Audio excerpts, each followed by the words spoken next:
What's up, everybody? Welcome to today's episode of the Comeback Couples Podcast. I'm your host, Mark Jennison, with my lovely, sexy, most better half wife, best friend in the world, Kendra Jennison. She wanted me to keep going. She likes that's what I'm talking about right there. Damn, I could be doing it. That was quick.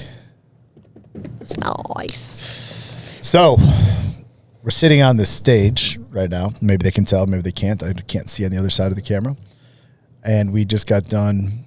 We didn't just get done. We are on day 2 of the Comeback Experience, which, since a lot of the men listen to this, or who listen to this thing, are guys on my internal part of the program, I'm going to use this as a chance and an opportunity to upsell you. It's a 3-day event that we do here live in person in Lake Geneva, Wisconsin as of now, and then they will travel to wherever I'm at in the future. But these things are meant to have the intention of getting a man to really wake up and solidify and stamp his comeback by understanding that he never needs to be afraid of himself to go back. So I'm going to leave it at that. But why I'm saying that is cool is because we wrapped it up with a presentation by you. A relationship presentation. Yeah.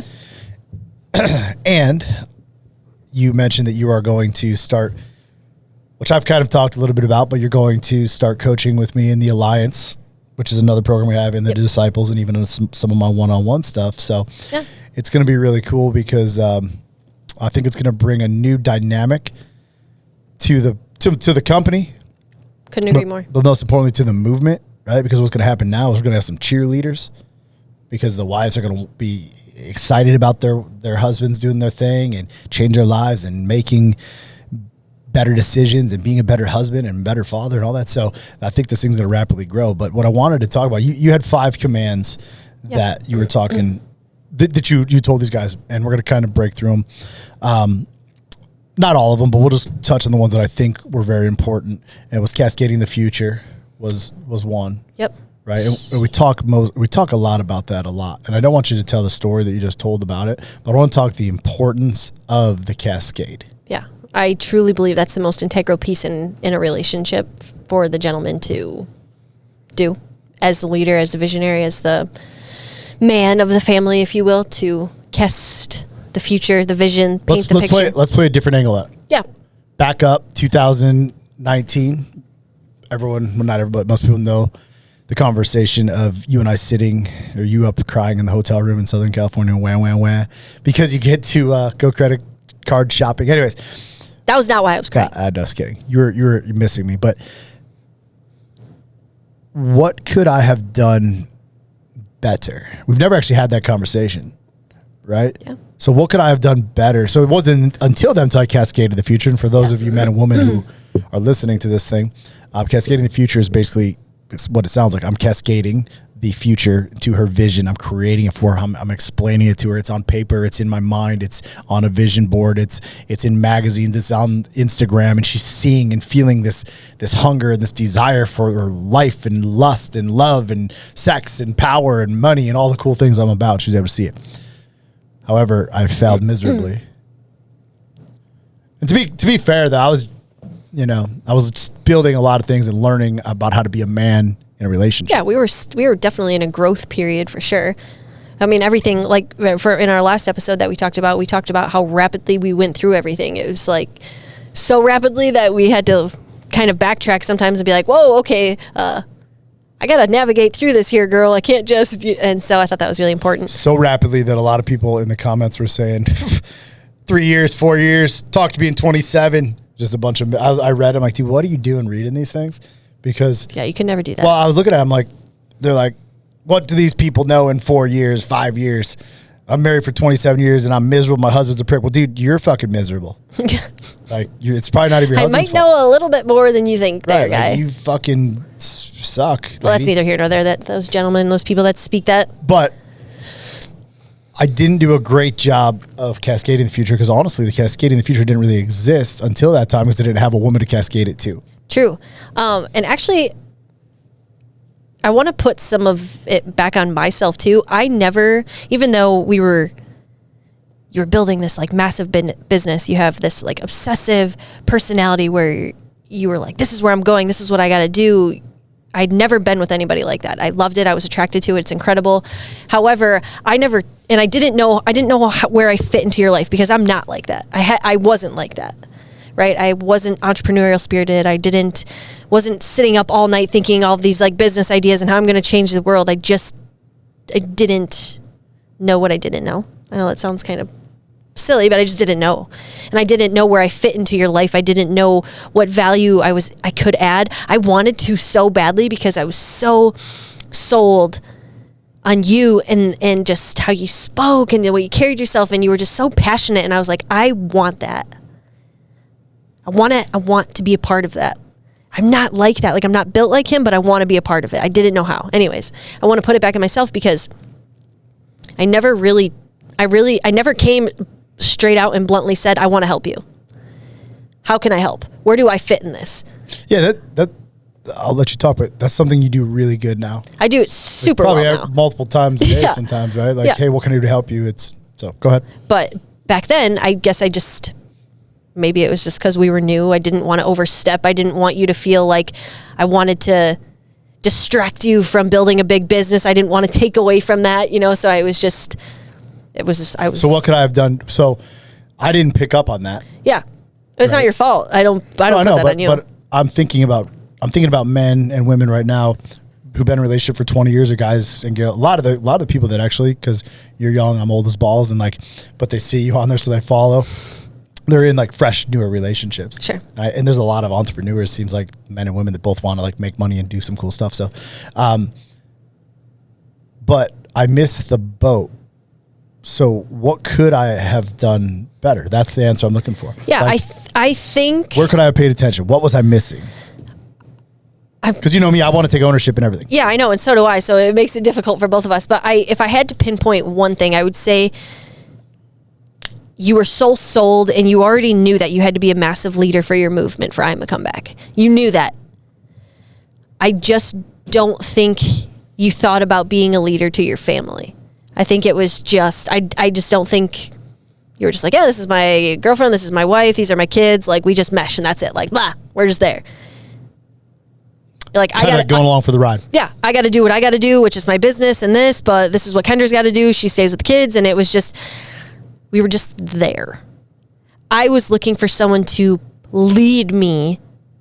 I was looking for you to lead me, and I wanted to help. I wanted to be a part of it. Like I said, I just didn't know how. And I know that sounds silly, and I was supporting you, and I was, I was so supportive, and I was doing all these things that I thought were aiding to bringing IAMACOMEBACK to fruition, but I wanted more. I wanted to help you more, and I wanted to feel like I was an asset to your life. I was adding value. I didn't just want to sit on the sidelines and let you work. We'll just talk about the top 3 commands, the top 3 keys that you just mentioned in your speech. There was 5 of them. We're going to touch base on 3. Yeah. Number 1 was casting the future. Casting the future. Number 2 was unwavering support and growth. And number 3 was communication. Yes. And they're all kind of entwined a little bit, right? The way that they work, because you can't have one without the other. The main one, even though it's third, I don't know if it's meant to be work third in your presentation, or if they were just if they were in order of importance. I always like to do 1, 1, 1, 1, 1. I always think everything is important. Every single thing is important, so I don't give it a 1, 2, 3, 5, 10, right? But I was thinking about growth and support. And one of the things you said to me the other day was and actually Ryan and I had a conversation about the podcast. How do we keep it fresh, and how do we make sure that the content we're putting out is not just the same shit being talked about over and over and over and over. Yeah. And I thought about that, and I'm like, dude, how do we do that? It's not just in this podcast. It's in our relationship. It's in parenting. It's in myself. It's in the dynamic of building this business. You have to grow. Yeah. You have to grow. You have to. And I think if you talk about levels of growth in the command, understanding that growing and supporting one another is as integral as a piece as it is. Why do you think I wasn't willing? I'm putting myself on the spot. Why do you think I wasn't willing or didn't know how to talk back to you to cascade that future to sell that future to you? But I didn't know how to do that. I wasn't able to see that growth. What do you think? Sure. What do you think about that? I think that it, in large part, was the newness of our relationship. I think that you had never been with a woman who was okay with very straightforward communication. I think that you were so used to, in some ways, like tiptoeing around what you were looking for and what you wanted, that you weren't sure how to approach that, instead of just being like, hey, I want to fucking grow massively. This is what I need from you. You know, that's what we do now. That is clear cut, concise communication. There is no room for, oh wait, what did he mean? Like, there's just no room for that. So I think in large part at the beginning of our relationship, you were kind of scared to be that confront about your, what we wanted. Yeah, I didn't know how. You didn't know how? Yeah, you thought that maybe if you said that, I would think that, I don't know what you were thinking. I didn't even think it was about you. I think it was, I've never seen a man act like that. Yeah, that's true. That's in large part. That's so true. That's how you bring up your raising. Like when I think about the way that I saw a man treat a woman, like they went out and they worked all day or did what they did or cheated or ran around or whatever the fuck was going on, and the woman didn't matter. Yeah. And to some degree, like I had to change that. That's one of the things I changed about myself, was that like you had to matter, because it's not that I didn't think about you or don't think about you, but like I needed to make you a priority. Yeah. Inside of it. And then, yeah.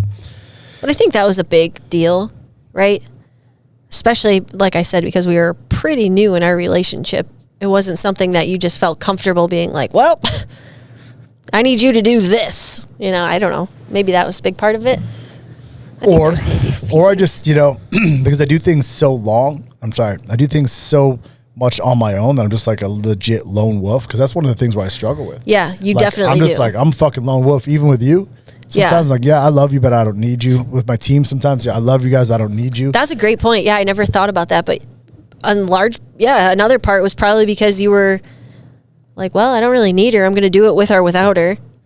Right? And it wasn't until I presented you and I was crying and I was like, I want to help you. I want to be a part of this. Like, I don't just want to sit along for the ride. I want to learn. I want to grow with you. And you were like, oh, shoot. Talk about some of your growth, right? The third one is communication, so we don't need to touch base on that, right? Yeah. Like, communication is key. I think it's more than just talking. It's touching. It's feeling. There's many different levels of communication for sure. Communicate. But talk about some of your growth as a woman from when we met, like, because you're different, right? Like I could get the OG hoes right here. I could get them on here, and like the Kendra that I started dating is not the Kendra that I'm married to right now. Right. And they might not say that, but you're different. And it's a different that I enjoy being. I'm so proud of who I am and who I'm becoming, and I love that I'm learning and I'm expanding my mind, and that is all because of you, truthfully. And yeah, I hope you know that, because I never would have known what existed outside of the world if you hadn't come into my life. But it's so weird for me to answer that, because I still feel like I'm like the same old Kendra. I think it's actually sometimes hard on you to change. Like, you've changed, and I think you get kind of caught in this, like, I don't really want to change because I like shopping over here. I like shopping over here at what's that place called? The secondhand store, Goodwill. Goodwill, right? I like shopping at Goodwill, but over here you might like these fucking $3,000 shoes or something like that. But you don't necessarily want to buy these or wear these. So you're gonna like, I feel like that dichotomy, that pull, because, you know, I'm not saying that you're trash. That's not what I'm trying to say, right? But like, what's up with that post out? One man's trash, another man's treasure, some shit like that. I'm not saying you're trash. What I'm saying is that, like, you learned to live this life that was afforded to you that was very simple. And I'm not just talking about the things. I'm talking about everything with as far as growth. I mean, I look at the girls, like, they don't know. When I met them, they're wearing and there's nothing wrong with this, right? Wearing the Walmart shoes and these like $2-3 shoes. I think I know where you're going with this. So there's many different parts where I have developed massively. One is how I viewed money. Sure. Which is I grew up my entire life, middle class. I had a fantastic childhood. Fantastic. I never had to worry for money. My parents... You had a scarcity. But I was going to say, growing up my entire life, I grew up with... We never talk about money. It was like disrespectful to ask my parents about like money. It was disrespectful to even talk about money. You make money, you go to work, and you save and you do smart things, and you just save. Like, you save for emergencies, Kendra. You save because this is going to happen and you need to be able to pay for it. And it was just a very scarcity mindset. So even still, I'm still breaking through a lot of those beliefs now. It's hard for me. Every level though, like even where I'm at. Yeah. So money is the money mindset was a definite big one for me. I have no problems now talking to people about money. I find it interesting. I find it intriguing that so many people are shameful to talk about money, like it's some big scary thing to talk about.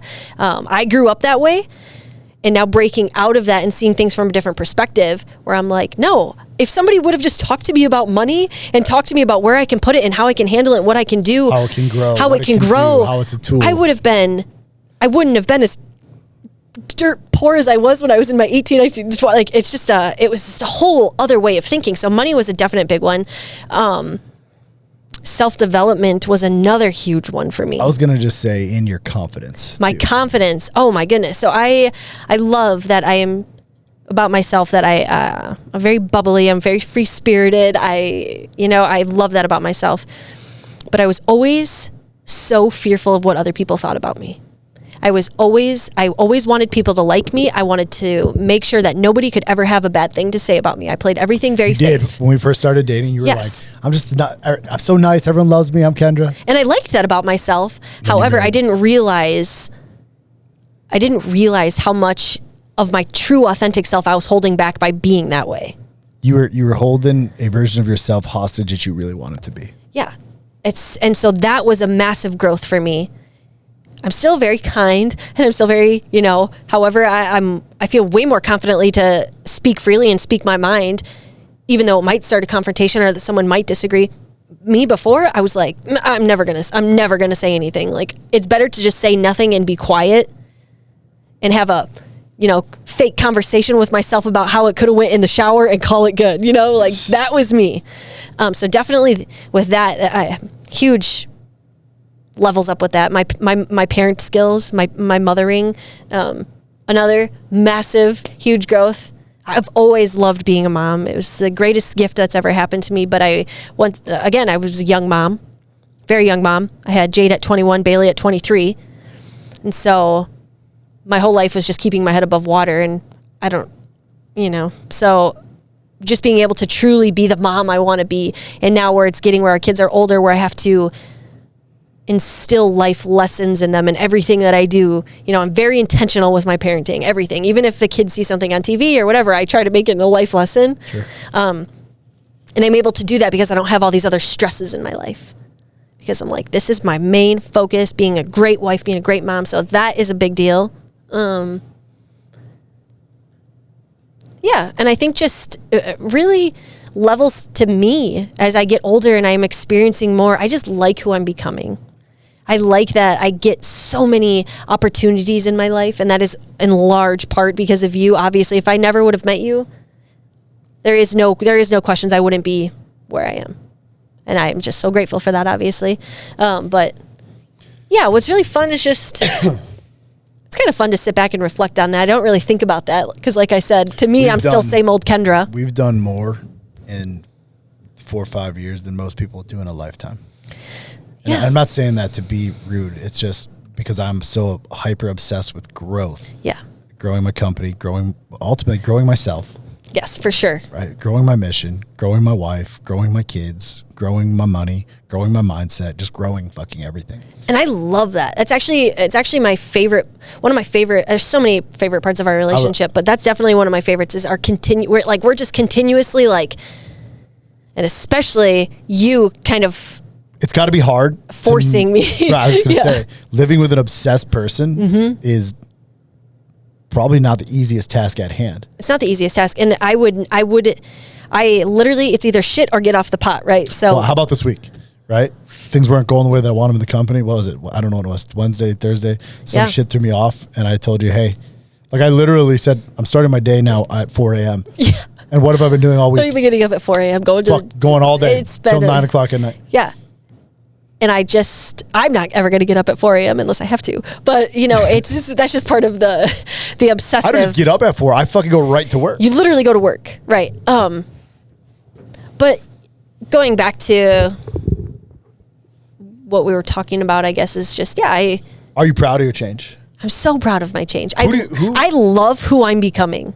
I was going to ask, who do you think Kendra's going? We talk about this all the time, right? Because we spend a lot of time future casting and forecasting. Like, I know that we're going to have the burrito shop with the surfboards and coffee, and like that's like my dream, my goal. It's going to be fun and no pressure and just fucking enjoy it. But like, aside from that thing, like, you ever just sit and look and think about like how you get to be a grandma? Yeah, right? Like, I want to be the coolest grandma. I just am so proud of us, I guess. Definitely of you, having you, so proud of watching you. But I'm really proud of me. I'm just proud of us, like who we're becoming. And what's really cool as we get older and as we navigate through life in this journey together, we just become more and more of exactly who we want to be, unapologetic about it. And it's so freeing. It's so fun. And knowing that I have you by my side and you have me, and it's like, dang, we're just like doing life together. We got to go get the kids here in a couple of minutes. Speaking of life, we have to go get these kids getting basketball. But both kids got basketball, same place, same times, 2 different towns right now. Don't know how I'm going to pull it off, but I'll make it happen. Real quick, Mark 2018 versus Mark 2023. What are the changes in me? Oh my gosh. Aside from the fact that I went in looking like a young soldier and I look like an old, withered Braveheart Mel fucking Gibson now. So I'm completely obsessed with that look, as you know. But truthfully, I think the way you carry yourself, the way you speak is a lot Am I a better speaker now? Yes. Like you just heard me speak at this event right now.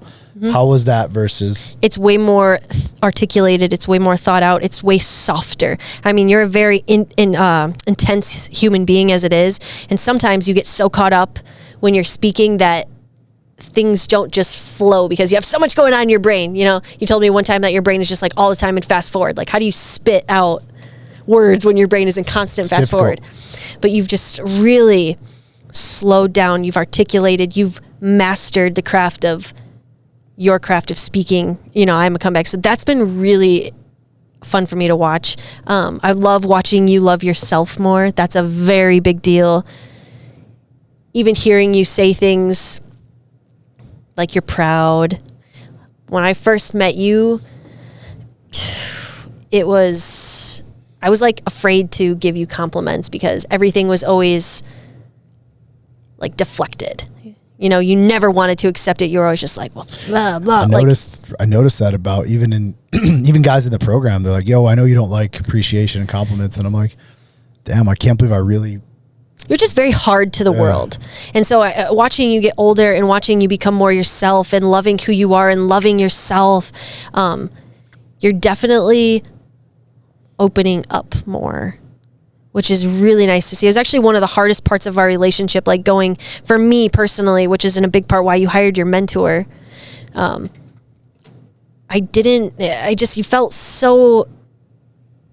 It was like you were so scared to like rip apart this shell because then people would see the real you and you're afraid they wouldn't like it. Only to find out that that's exactly who people like to see. Yeah, I don't know that if it was that I was worried about them not liking it or if I was worried about me not liking it. Right. And I think as soon as you, great point. And as soon as you like started peeling apart that shell, it's like you're really becoming who you want to become. And it's watching you, like I said, watching you love yourself. It makes me love you more.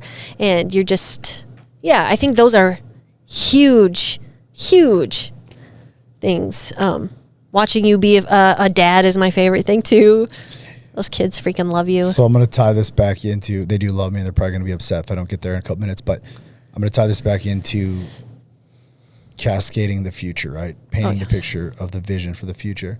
We are living right now and where I told you we would be in 2018, 2019. Yep. I think it was when Ryan first came on because he's listened to some of the podcast, some of the YouTube stuff. I called this out. Yeah. Like I literally have said everything I'm going to do, I do it.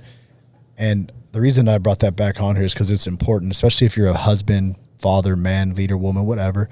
If you're somebody who says you're going to do something, you should fucking do it. And if you tell someone else you're going to do it, because I was thinking about even with drinking, I mentioned it in the program today, or in the event today. the reason that I wouldn't say I was going to quit drinking was because once I said it, I had to do it. Long before I lived by this stop fucking lying code, I knew that if I said something, I had to fucking do it. Sure. So even if it was like, I'm going to fucking punch that guy, well, I'm going to, you have to go punch him. Right. Sure. Like it was that literal. So I would refrain from that. One of the biggest things I've done for all of us in this company, for me, for you, our kids, is that I literally painted this picture and I realized the world and everything that I want is completely up to me to provide for you. And it empowers me so much to just know and believe, like, damn, dude, you're capable of so much. And then when you got the woman by your side and the team as they're doing stuff around here while we're doing this, and just in a really good, peaceful place today. So a lot of gratitude right there. A lot of gratitude today. A lot of tired today. This might not have been my most energetic one, but I've been rocking and rolling. It's all right. It's good. So do you have any parting words you want to say with peace, love, and light? Peace, love, and light. Peace, love, and light. That's Kendra. That's my wife. No, that's it for today's episode of the Comeback Couples podcast. We'll see you next week. Take care.